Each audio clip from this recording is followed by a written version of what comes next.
बड़ी खबर आती है। मेरठ में यूपी एसटीएफ ने अनिल दुजाना को ढेर कर दिया है। आपको बताएं, झालगंग नहर के पास ये एनकाउंटर हुआ है और यहां यूपी के टॉप 65 माफियाओं में शुमार था अनिल दुजाना और एसटीएफ ने अपने स्थापना दिवस के दिन ही उसे ढेर कर दिया है। यही एबीपी गंगा संवाददाता सुधीर चौहान की एक्सक्लूसिव रिपोर्ट हम आपको दिखाते हैं। उत्तर प्रदेश में एक लंबे समय से आतंक का पर्याय बने अनिल दुजाना को आज मेरठ एसटीएफ ने एक मुठभेड़ के दौरान मार गिराया। यहाँ पर जानी थाना क्षेत्र में भोला की ढाल ही नजदीक है यहाँ पर, और उसी जगह यहाँ पर पूरी मुठभेड़ हुई। सूचना एक मिली थी कि अनिल दुजाना किसी बड़ी वारदात को यहाँ मेरठ में अंजाम देने के लिए आया है, जिसके बाद मेरठ एसटीएफ ने उसकी घेराबंदी करी और घेराबंदी के बाद यहाँ पर उसकी जब घेराबंदी हुई तो दोनों तरफ से फायरिंग हुई। यहाँ पर मौके पर ही पिस्टल पड़ी हुई है, कई कारतूस पड़े हुए हैं, जो गवाही इस बात की दे रहे हैं कि यहाँ पर काफी बड़ी मुठभेड़ हुई है। मुठभेड़ के बाद ही जब पता लगा कि अनिल दुजाना मुठभेड़ में मारा गया है, जिसके बाद पुलिस ने तुरंत यहां से उठाकर पोस्टमार्टम के लिए भिजवाया है। फिलहाल यहां पर फोरेंसिक की कई टीमें मौजूद हैं और जिस जगह मुठभेड़ हुई उसकी पूरी घेराबंदी करके कर ली गई है। यहाँ पर कई कार्टेज पड़े हुए हैं, एक पिस्टल भी पड़ी हुई है। दिल्ली नंबर की गाड़ी है जिसमें कि अनिल दुजाना यहाँ पर मेरठ में आया था किसी बड़ी वारदात को अंजाम देने के लिए, जिसके बाद मेरठ एसटीएफ ने उसकी घेराबंदी करी और घेराबंदी करने के बाद यहाँ पर काफी देर तक फायरिंग हुई दोनों तरफ से। तो फायरिंग के बाद ही जब पता लगा कि मेरठ एसटीएफ ने अनिल दुजाना को एक मुठभेड़ के बाद यहाँ पर मार गिराया। सुधीर चौहान, एबीपी गंगा, मेरठ।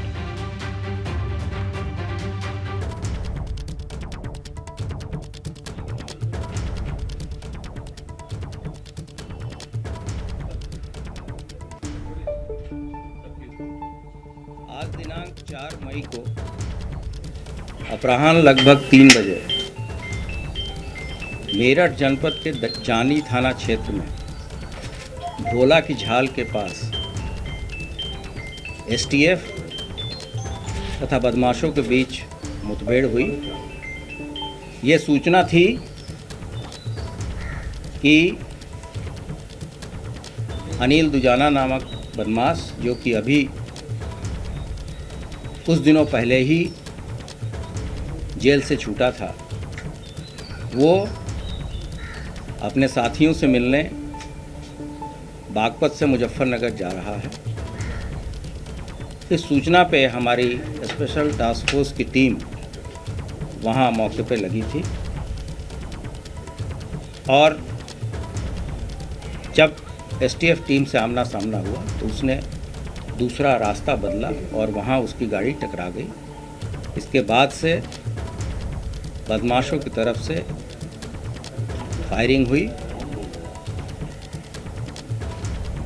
लगभग 15 से 20 राउंड फायर बदमाशों की तरफ से हुई।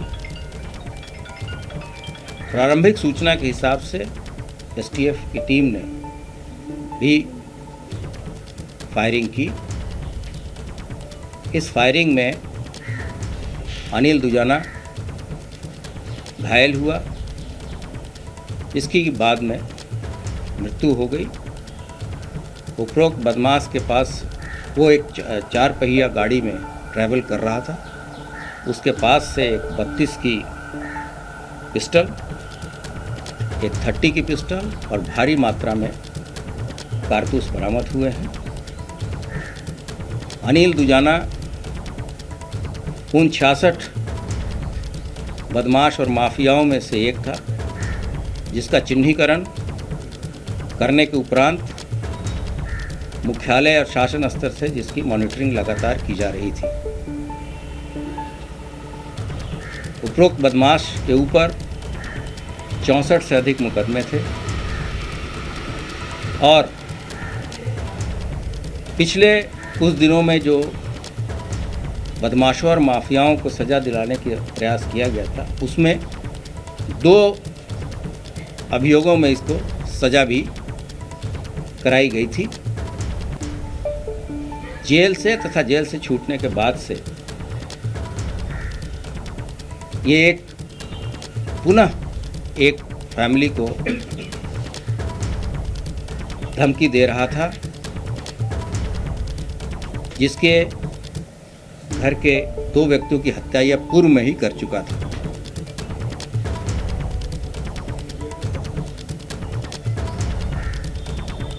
इस आपराधिक माफिया का आतंक पूरे एनसीआर में था। इसके द्वारा गाजियाबाद, बुलंदशहर, नोएडा तथा दिल्ली और मेरठ में आपराधिक घटनाएं ज़्यादा से ज़्यादा कारित की गई हैं तथा इसके गैंग में लगभग 40-45 लोग हैं। उपरोक्त माफिया और इसके साथियों पर प्रभावी कार्रवाई पुलिस के द्वारा की गई है और गैंगस्टर के एक्ट में के 14(1) के तहत 2,30,90,000 से अधिक की प्रॉपर्टी के जब्ती की कार्रवाई भी पुलिस के द्वारा अमल में लाई गई है। जो आपराधिक इतिहास उपरोक्त माफिया के हैं उसमें इसके ऊपर 18 हत्या के तथा 7 हत्या के अटेम्प्ट के मुकदमे दर्ज हैं जो मुख्य अपराध हैं, और जो 64 अपराध हैं इसमें इसके अतिरिक्त फिरौती तथा अन्य जघन्य अपराधों के हैं। ये एक गिरोह बना के पूरे एनसीआर में एक आतंक का माहौल तैयार करके लोगों को धमकाता था। एसटीएफ का कार्य बहुत ही प्रशंसनीय है और जो शासन के द्वारा अपराध और अपराधियों के प्रति जीरो टॉलरेंस की नीति अपनाई गई है तथा माफियाओं के आर्थिक साम्राज्य को ध्वस्त करने की जो कार्रवाई चल रही है उसमें एक महत्वपूर्ण उपलब्धि है। माफियाओं के विरुद्ध इसी तरीके से अनवरत पुलिस की कार्रवाई जारी रहेगी। इसमें हम सभी ऐसे विक्टिम या ऐसे लोग जिनको ऐसे माफिया धमकाते हैं, डराते हैं, उनसे सहयोग की अपेक्षा करते हैं कि वो ऐसे लोगों के प्रति गवाही दे। इसमें सर्वोच्च न्यायालय के निर्देश हैं कि ऐसे विटनेसेस को, ऐसे गवाहों को सुरक्षा दी जाए और हम लोग वैसे गवाहों को सुरक्षा देने के लिए कटिबद्ध हैं। आगे की जो कार्रवाई है विस्तृत इस घटना के बारे में विस्तृत प्रेस विज्ञप्ति हमारी जो टीम है मेरठ की एसटीएफ की उसके द्वारा थोड़ी देर में जारी की जाएगी। विभाग की तरफ से मैं एसटीएफ को और उनकी जो मेरठ की टीम है उसे विशेष रूप से बधाई देता हूँ। धन्यवाद। सर एक चीज है, क्या ये अकेला था या इसके साथ कुछ और लोग भी थे? जो प्रारंभिक सूचनाएं मुख्यालय पर प्राप्त हुई थी और जो इसका बैकग्राउंड था उसके बारे में मैंने आपको अवगत कराया। विस्तृत प्रेस विज्ञप्ति हमारी एसटीएफ की मेरठ यूनिट के द्वारा शीघ्र ही जारी की जाएगी। क्या निकाय चुनाव में कोई गड़बड़ी आ चुकी, वहाँ पोलिंग भी चल रही है, कहीं उससे कुछ रिलेटेड तो नहीं था? ये कोई जैसे कि मैंने आपको बताया कि एक व्यक्ति को अभी हाल में ही इसने धमकी दी थी जिसके बारे में दादरी गौतम बुद्ध नगर में अभियोग पंजीकृत हुआ था रंगदारी मांगने का, और इसका बड़ा भारी गिरोह था और ये जेल से छूटने के बाद से पुनः अपने गैंग को संगठित कर रहा है।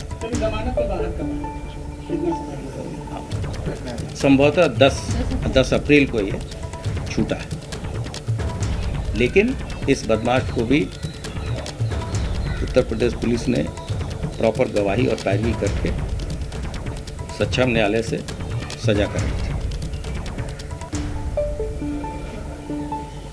इस पे और इसके गैंग पे जो प्रभावी कार्रवाई की गई है उस उसके बारे में भी मुख्यालय स्तर से जल्द ही एक प्रेस विज्ञप्ति जारी हो। धन्यवाद।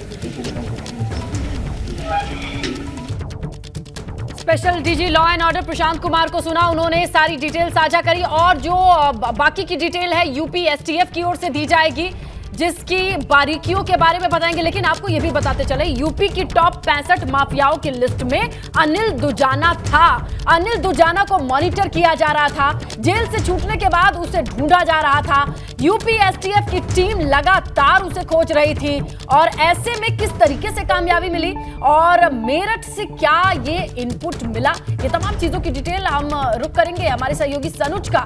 मेरठ से ग्राउंड रिपोर्टिंग करते हैं, तमाम चीजों की जानकारी रखते हैं। ये बताइए सनुज, टॉप 65 माफियाओं में शामिल था अनिल दुजाना और मेरठ एसटीएफ ने जिस तरीके से उसे घेरा, इसे लेकर के किस तरीके की बातें निकल करके सामने आ रही? देखिए, मेरठ एसटीएफ यूनिट की अगर बात करें तो कई बड़े खुलासे मेरठ एसटीएफ यूनिट ने किए हैं। कई बड़ी वारदातों को एसटीएफ यूनिट ने रोका है, कई बड़े अपराधियों को कहीं ना कहीं जेल की सलाखों के पीछे भेजने का काम किया है। तो मेरठ एसटीएफ की कहीं ना कहीं आज पीठ थपथपाने की जरूरत है कि जराइम की दुनिया के एक बड़े अपराधी को आज मुठभेड़ में मार गिराया गया। अब देखिए, अनिल दुजाना कोई छोटा नाम नहीं था, एक बहुत बड़ा गैंग था। भी आपने सुना प्रेस कॉन्फ्रेंस में जिस तरीके से जो लोग प्रशांत कुमार अभी यहाँ पर बोल रहे थे कि 40 से ज्यादा जो शूटर्स वो बता रहे हैं, तो ये 40 से ज्यादा शूटर्स सिर्फ अनिल दुजाना के थे। लेकिन अनिल दुजाना ने जिस तरीके से पश्चिम उत्तर प्रदेश के बड़े अपराधियों से हाथ की निकाय चुनाव के पहले चरण का जो रण है, जनता के पाले में गेंद और लगभग आखिरी घंटे में हम चल रहे हैं जहां जनता वोट कास्ट कर सकती है। इसी से जुड़ी हर बड़ी खबर आप तक पहुंचा रहे हैं। कौशांबी में 5 बजे तक 52.4% वोटिंग और देखिए शाम 5 बजे तक का आंकड़ा आना शुरू हो चुका है, मतदान फीसदी आना शुरू हो चुका है।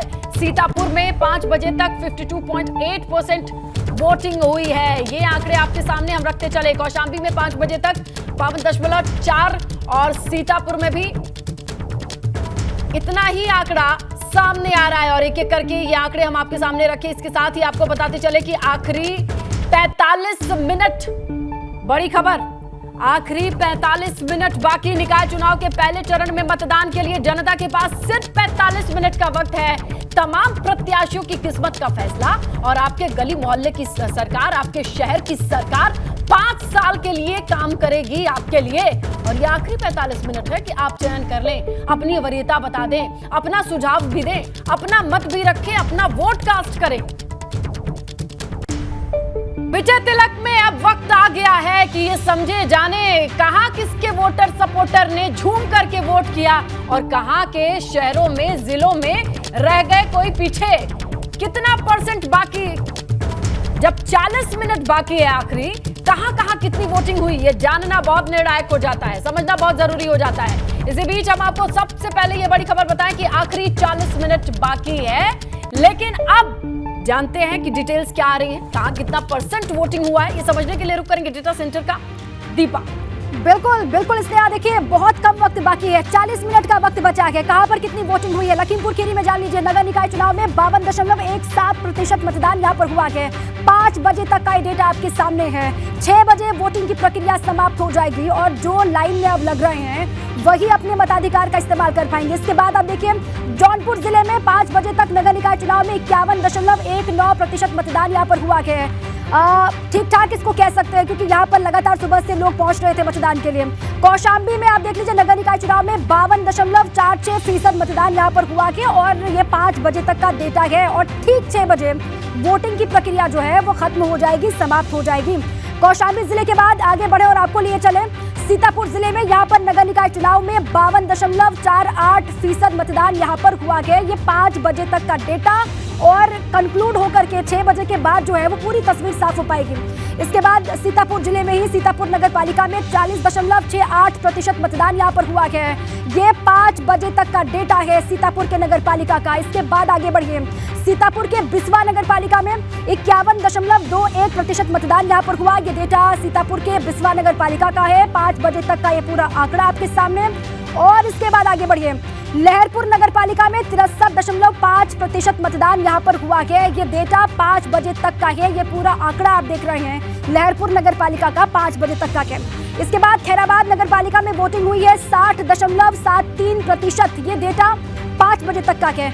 महमूदाबाद नगर पालिका में सीतापुर के 55.11% मतदान यहाँ पर हुआ है। यहाँ पर ठीक ठाक या फिर अच्छा आप कह सकते हैं, अपने हिसाब से अनुमान लगाइए। और मिश्रिक नगर पालिका में 61.43% मतदान यहाँ पर हुआ है और जिलों के कंपैरेटिवली ये अच्छा आंकड़ा आप कह सकते हैं और ये डेटा है 5 बजे तक का। इसके बाद आगे बढ़िए, मिश्रिक नगर पालिका के बाद नगर पंचायत की बात कर ले। यहाँ पर जो नगर पंचायत है वहां पर कितनी वोटिंग? सिधौली नगर पंचायत में सीतापुर के 60.56% मतदान यहाँ पर हुआ है और ये ठीक ठाक मतदान है, अच्छा मतदान है आप कह सकते हैं। सीतापुर जिले के सिधौली नगर पंचायत का ये डेटा आपके सामने। इसके बाद मोहाली नगर पंचायत में देख लीजिए 54.75% यहाँ पर मतदान हुआ है। ये 5 बजे तक का डेटा आपके सामने। इसके अलावा तंबोर नगर पंचायत में 60% मतदान यहाँ पर हुआ है और ये आंकड़ा है 5 बजे तक का। हरगांव नगर पंचायत में 60.5% मतदान यहाँ पर हुआ है। ये 5 बजे तक का डेटा है सीतापुर जिले के हरगांव नगर पंचायत में। इसके बाद पैंतीपुर नगर पंचायत में 58.77% मतदान यहाँ पर हुआ है। ये 5 बजे तक का आंकड़ा हम आपके सामने रख रहे हैं। इसके अलावा आगे बढ़िए, लगातार आपको हम किस तरीके से दिखा रहे हैं अलग अलग हिस्सों में, वो नगर पालिका हो या नगर पंचायत। वाराणसी की बात कर लीजिए, ये अपने आप में हॉट सीट है। यहाँ पर नगर निगम की यहाँ पर मतदान हुआ है 38.73% और ये 5 बजे तक का आंकड़ा आपके सामने है। वाराणसी नगर निगम में 38.73% मतदान हुआ। गंगापुर नगर पंचायत में 76.6% मतदान यहाँ पर हुआ है। इसको आप बहुत अच्छा कह सकते हैं। ये 5 बजे तक का आंकड़ा आपके सामने है। और अलग अलग हिस्सों में लगातार क्या है वोटिंग परसेंटेज और क्या प्रतिशत है, लगातार आपको हम बता रहे हैं, आगे भी बताते रहेंगे। सीधे आपको रुक कर लेते हैं, लिए चलते हैं स्नेहा के पास। जी बिल्कुल दीपा, देखिए ये आंकड़े हैं जो बताने के लिए काफी है। बहुत ज्यादा वोटिंग नहीं होती, लेकिन कहाँ कम वोटिंग हुई है। फिलहाल ग्राउंड का रुख करते हैं, गोरखपुर लिए चलते हैं। हमारे सहयोगी शैलेश है, मथुरा से अविनाश है। शैलेश के पास चलते हैं और समझने की कोशिश करते हैं कि फाइनली जो 5 बजे तक का आंकड़ा आया है, बहुत ज्यादा वोटिंग नहीं हुई है, ये किसके लिए राहत की खबर हो सकती है, किसके लिए आफत की खबर हो सकती है, तो 13 मई को पता चलेगा। लेकिन आपने पूरे दिन भापा, लोगों से बातचीत की, क्या लगा आपको शैलेश?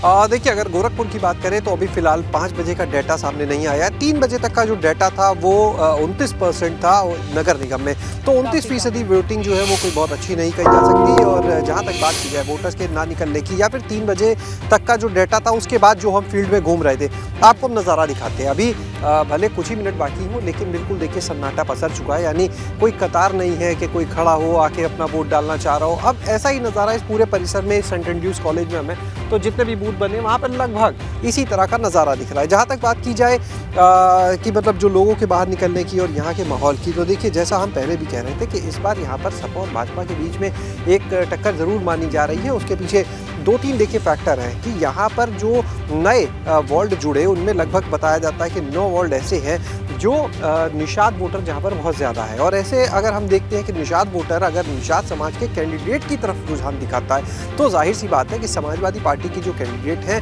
काजल निषाद, उनको फ़ायदा होगा। लेकिन वहीं दूसरी ओर जिस तरह से हम देखते हैं गोरखपुर को, संगता आप भी बहुत अच्छे से जानते हैं, तो यहाँ पर जिस तरह से हम देखते आए हैं मुख्यमंत्री क्योंकि यहीं से आते हैं। इसके अलावा जो मेयर की सीट है, अगर आप 2001 के चुनाव को छोड़ दीजिए, जिस समय निर्दलीय प्रत्याशी के रूप में किन्नर ने यहाँ से जीत हासिल की थी, आशा देवी और अमरनाथ यादव, तो उन्होंने जीत हासिल की। उसके बाद के आप देखिए परिणाम, तो हर बार जो है यहाँ से आप देखेंगे तो भाजपा का ही कैंडिडेट जीतता है। लेकिन इस बार की जो टक्कर है वो कहीं ना कहीं काफी कड़ी है। और दूसरी तरफ भाजपा, लेकिन मतदान प्रतिशत बहुत अच्छा नहीं है और बहुत ज्यादा अच्छा निकाय चुनाव में जाता भी नहीं, ये अलग बात है। लेकिन हाँ, इस बार भी लग रहा है वही ट्रेंड सेट रहने वाला है, कुछ अलग नहीं होगा।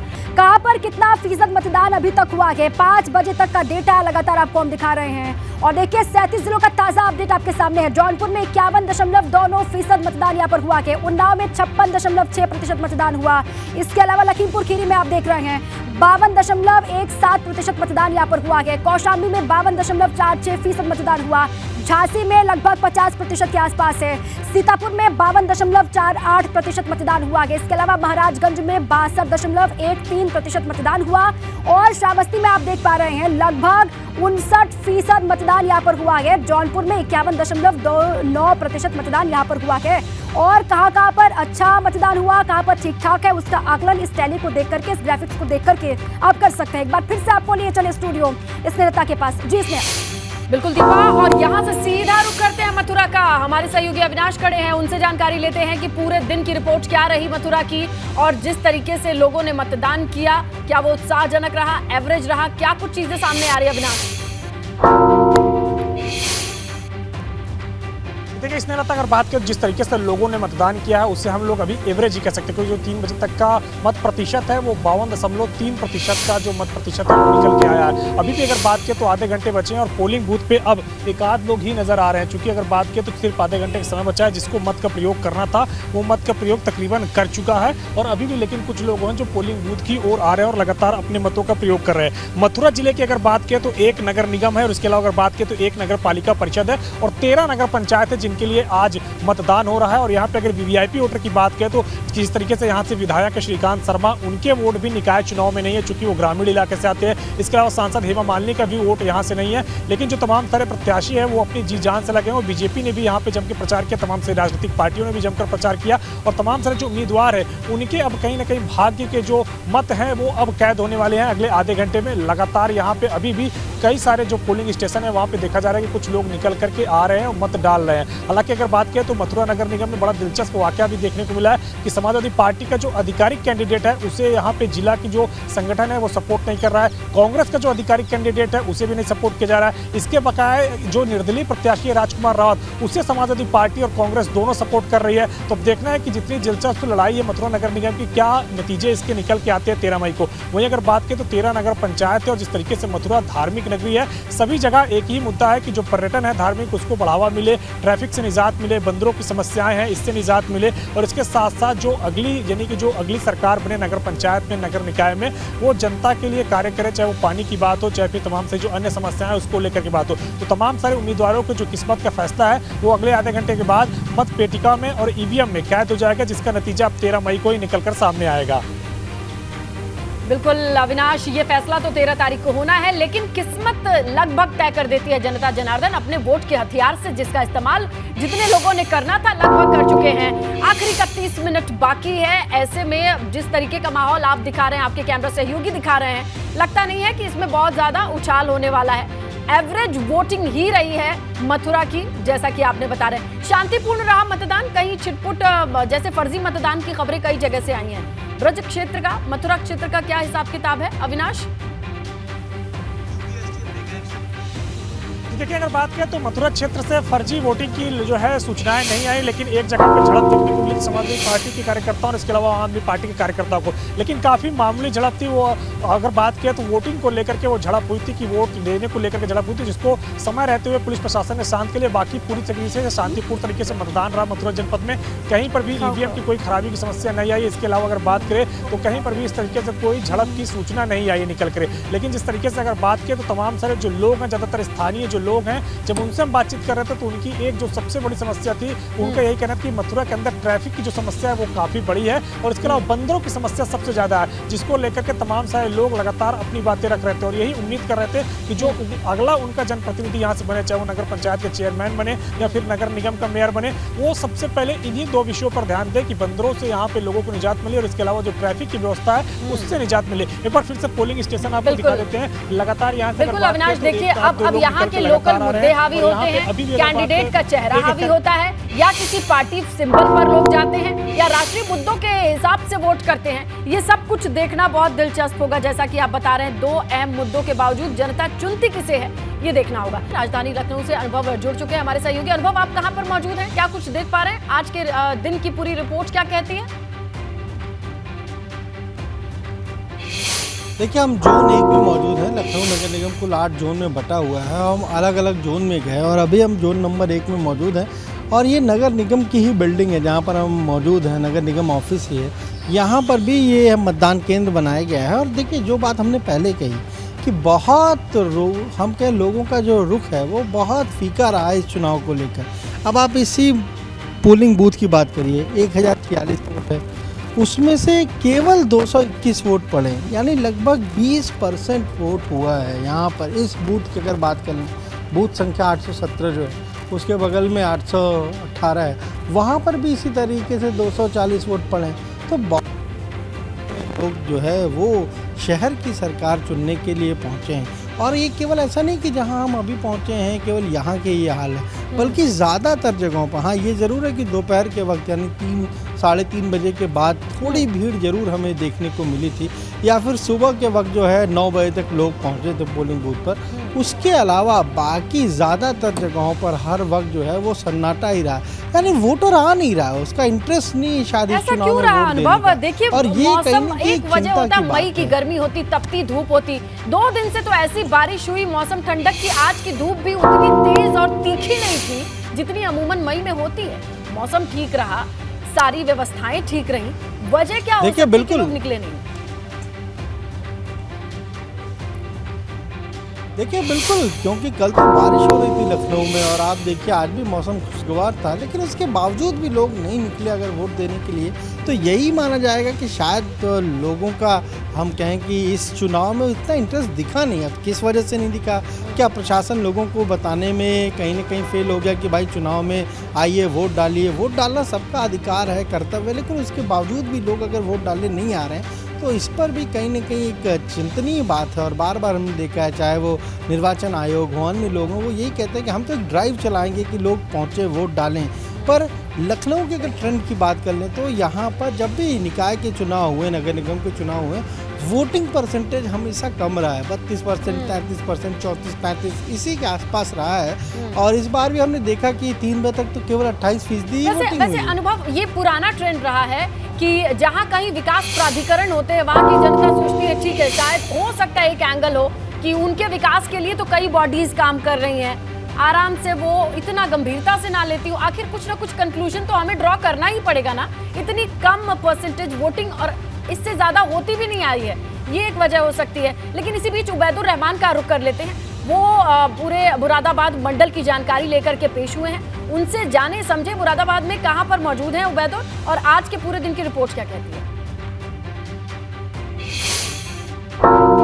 बिल्कुल, मैं इस वक्त मुरादाबाद में गवर्नमेंट इंटर कॉलेज के बूथ पर मौजूद हूँ। आप देख सकते हैं तमाम आला अधिकारी, पुलिस फोर्स जो है यहाँ पर खड़ा हुआ है, क्योंकि अब आधा घंटा लगभग बचा है वोटिंग के लिए।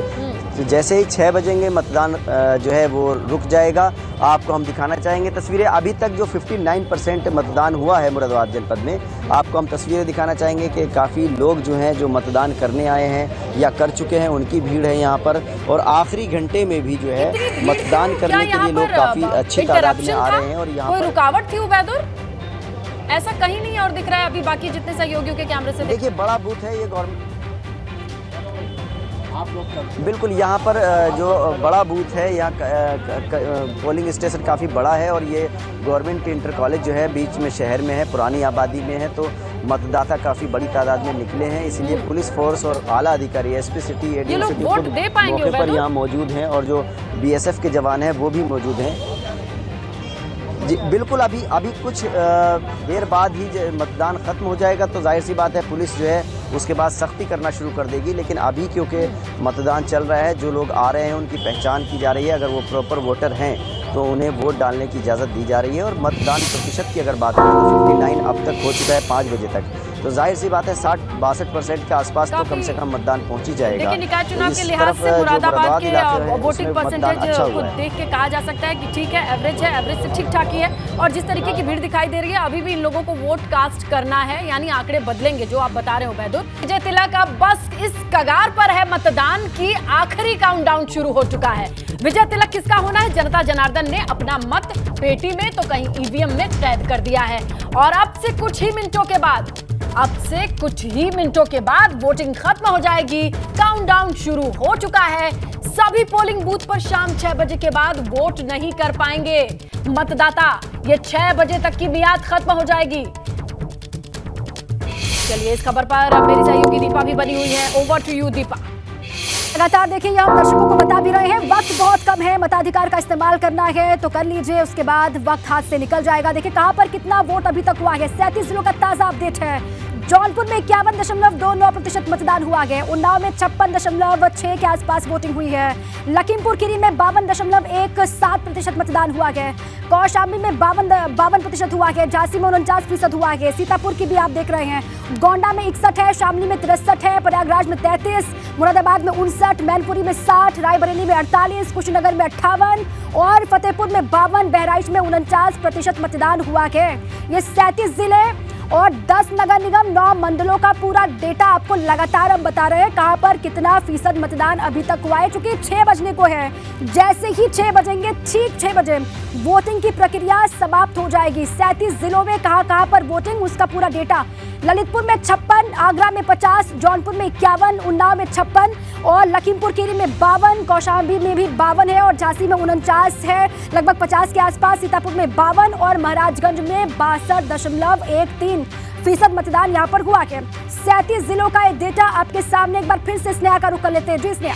बिल्कुल दीपा, और देखिए ये है मतदान फीसदी जो आपको अपने शहर की जानकारी दे देगा अगर 37 जिलों में आपका शहर आता है। लेकिन अब हम आपको लिए चलते हैं राजधानी, हमारे सहयोगी अनुभव बने हुए उनसे और जानकारी लेते हैं कि आखिरकार अब इस मतदान की जो फीसदी है, प्रतिशत को और रिफ्रेश किया गया क्या? 3 बजे के बाद वाले आंकड़े आए क्या अनुभव?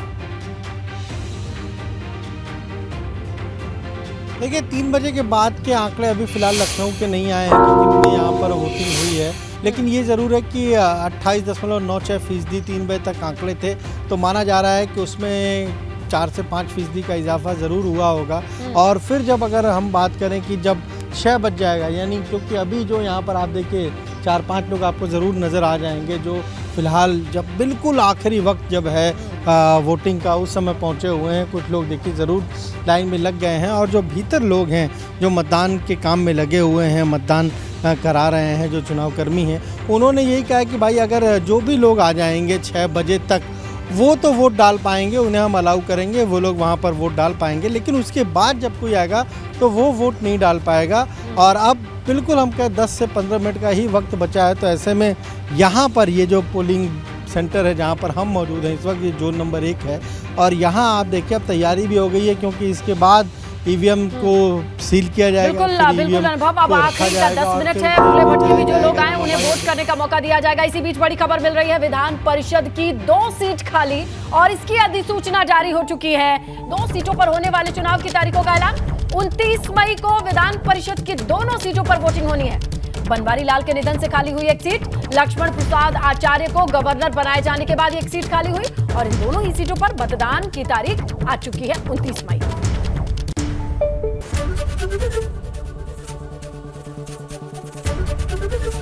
एबीपी गंगा, खबर आपकी, जुबान आपकी।